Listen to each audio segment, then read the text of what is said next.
Hi, Tim Biggam for Delta Derivatives, Option Hedges and Edges. Taking a look at the market pre-Fed and G20 that is certainly already celebrating perhaps a rate cut and some more dovish talk out of the Fed, and something coming out of G20. Certainly President Trump's tweet that he's meeting with Xi certainly lend credence to the rally today, but I think it's getting a little overextended here, certainly. So be interesting to see what Fed Powell, who with the Rolling Stones coming to town here, certainly must feel like both President Trump and the market kind of have him under his thumb here to do a rate cut. So we'll see what happens, but certainly I think two rate cuts baked into the cake. Whether the market gets that third rate cut, I think, will be the important one. So I think the rally getting a little out of hand here. I'm positioning a little bearishly with the Qs, which have really ripped higher. The Vixen, which is a measure of the VIX, if you will, of the NASDAQ stocks,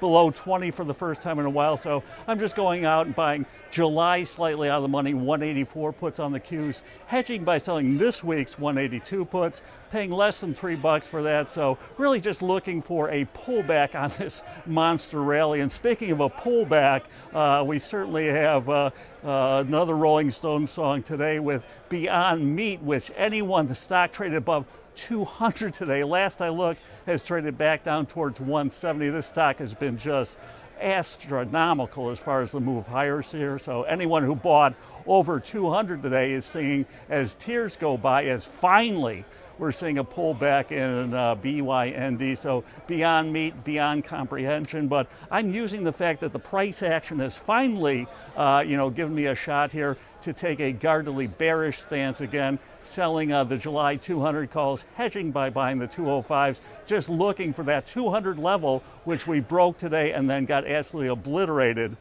to hold here. So we'll see going forward if the news coming out this week will provide any kind of further lift for stocks. I kind of like buying puts here across the board on all the big indices names, SPY, diamonds on some of the big caps like Apple, Google, Amazon, and the like. I think, puts have certainly been thrown to the wayside given the rally we've seen today and in front of this. But as a Rolling Stone saying, with sympathy for the devil, I think we'll get a little sympathy for the downside here going forward finally. So until next time, as always, here's a good trading. Take care.